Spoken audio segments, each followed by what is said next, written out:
L'amélioration du système éducatif congolais reste un défi majeur pour le gouvernement congolais. La 25e session du Conseil national de l'éducation préscolaire, primaire et secondaire abordera les questions de gouvernance du système éducatif, un thème capital aux yeux de l'inspecteur général.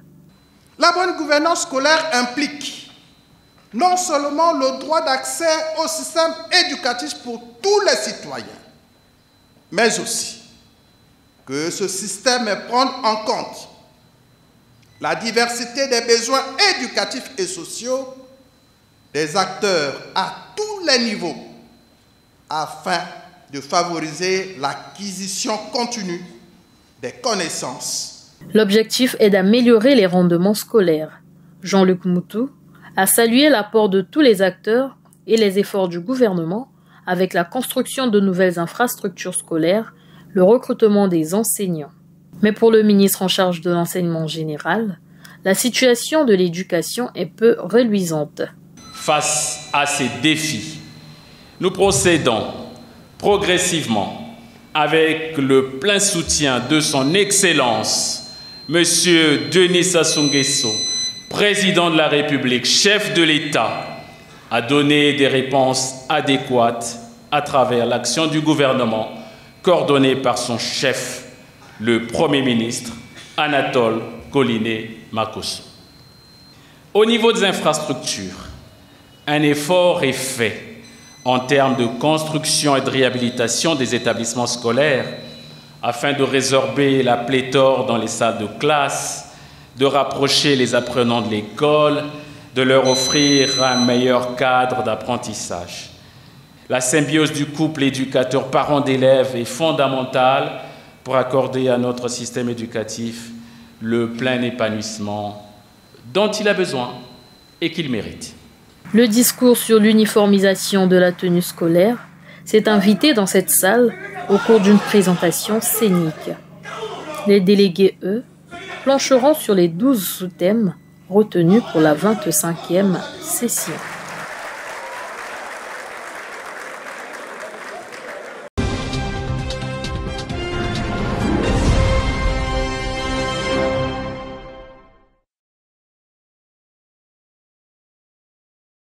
La plateforme de l'UNICEF est un espace d'information et de dialogue. U-Report vise à faciliter une expression plurielle de la jeunesse. Une jeunesse qui s'attachera notamment aux questions de la santé, la protection et la participation des jeunes à la gestion de la communauté. Ce, grâce au partenariat UNICEF-MTN Congo. Nos équipes sont en train de travailler ensemble pour mettre en place une plateforme technique qui supporterait U-Report et permettrait aux jeunes justement de se connecter et de donner leur avis.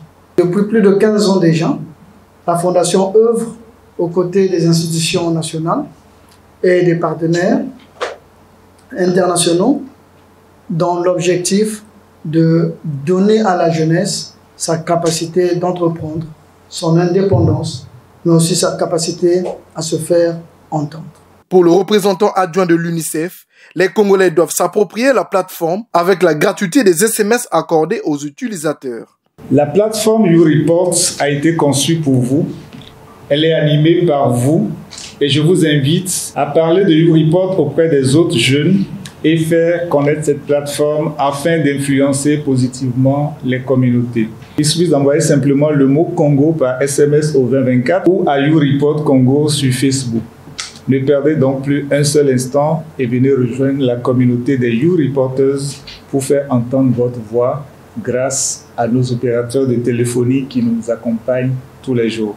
Chers jeunes du Congo, votre voix compte. Il aura fallu 6 mois pour matérialiser ce partenariat entre UNICEF et la Fondation MTN Congo, dont la durée est de 3 ans.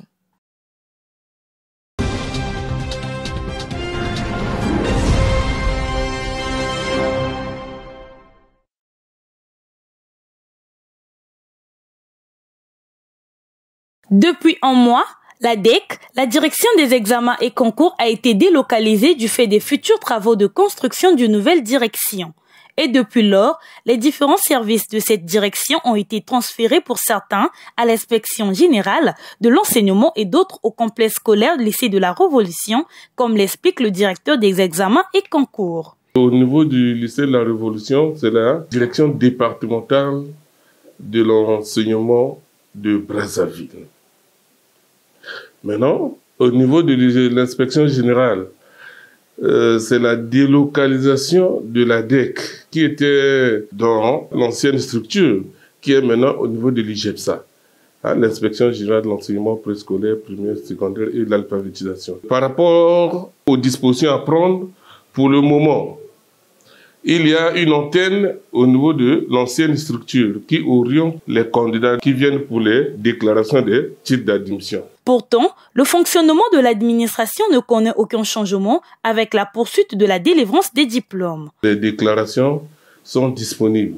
Ils peuvent directement arriver au niveau de l'inspection générale, tout comme s'adresser au niveau de notre caisse qui sont restés au niveau de l'ancienne structure.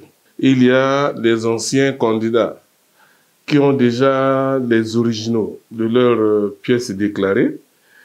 Ceux-là peuvent faire les photocopies et déposer au niveau des caisses. Les légalisations sont rapidement opérées.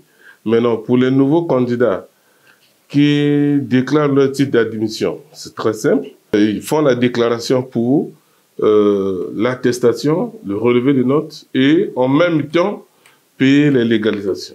Damien Madiki appelle les agents à garder le rythme de travail et à s'impliquer totalement afin, dit-il, de permettre le bon fonctionnement de l'administration.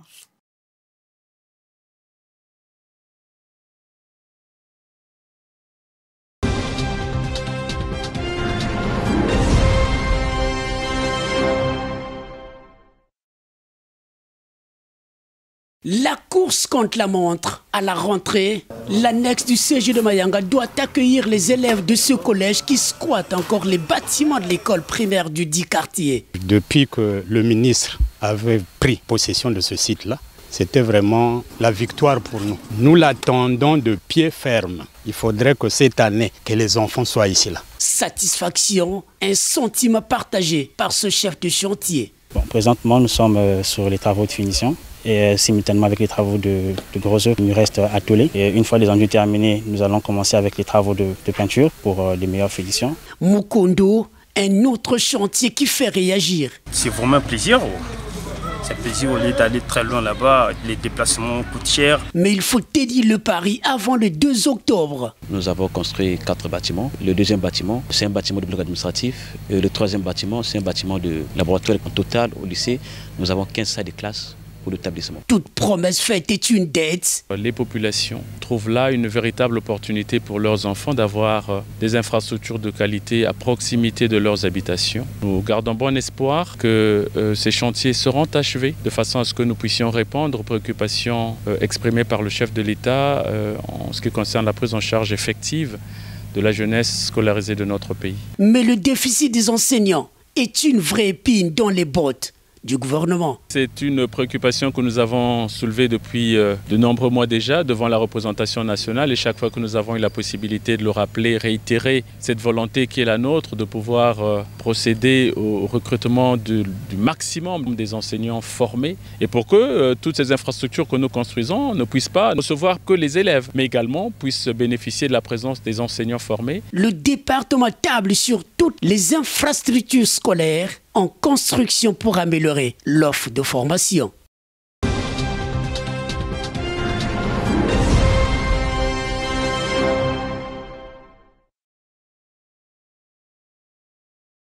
Cette célébration de la 57e journée internationale de l'alphabétisation intervient à un moment où le gouvernement congolais s'est lancé dans un vaste chantier de renforcement des actions de l'alphabétisation. Ce en mettant en musique des politiques plus adaptées en vue de repositionner ce sous-secteur pour gagner le pari de la lutte contre l'analphabétisme et l'illettrisme. L'alphabétisation constitue l'un des piliers sur lesquels notre gouvernement, conduit par M. Anatole Koliné-Makosso, sous l'impulsion de son Excellence, M. Denis Sassou Nguesso, président de la République, chef de l'État, agit pour le décollage socio-économique du capital humain national. Le ministère de l'enseignement préscolaire, primaire, secondaire et de l'alphabétisation s'est engagé à cet effet dans la promotion d'une éducation de qualité en adéquation avec le plan sectoriel de l'éducation qui vise l'accès équitable au programme d'alphabétisation, l'arrimage de l'alphabétisation à la formation professionnelle, l'amélioration de la qualité des ressources humaines. Tout ceci devra se traduire demain par la construction des infrastructures propres à l'alphabétisation, à l'amélioration des conditions de travail et d'apprentissage des encadreurs et apprenants de ce sous-secteur et l'intégration des approches numériques dans le processus d'apprentissage en alphabétisation. L'engagement et la dextérité des animateurs et d'autres partenaires de ce sous-secteur restent déterminants dans ce combat. C'est ici l'occasion de féliciter tous les acteurs à tous les niveaux qui ne cessent de consentir des efforts non négligeables et des sacrifices pour alphabétiser nos compatriotes à travers les langues nationales, le lingala et le kituba, et à travers la langue officielle, le français. Le gouvernement en appelle à l'implication de tous. Nous voulons inciter chacune et chacun d'entre nous à plus d'engagement afin de relever les défis qui se dressent devant nous. Dans un esprit de collaboration et de partenariat, nous finirons par gagner le pari de la lutte contre l'analphabétisme et l'illettrisme dans notre pays. Promouvoir l'alphabétisation pour un monde en transition, bâtir les fondations de sociétés durables et pacifiques est le thème retenu pour cette 57e édition.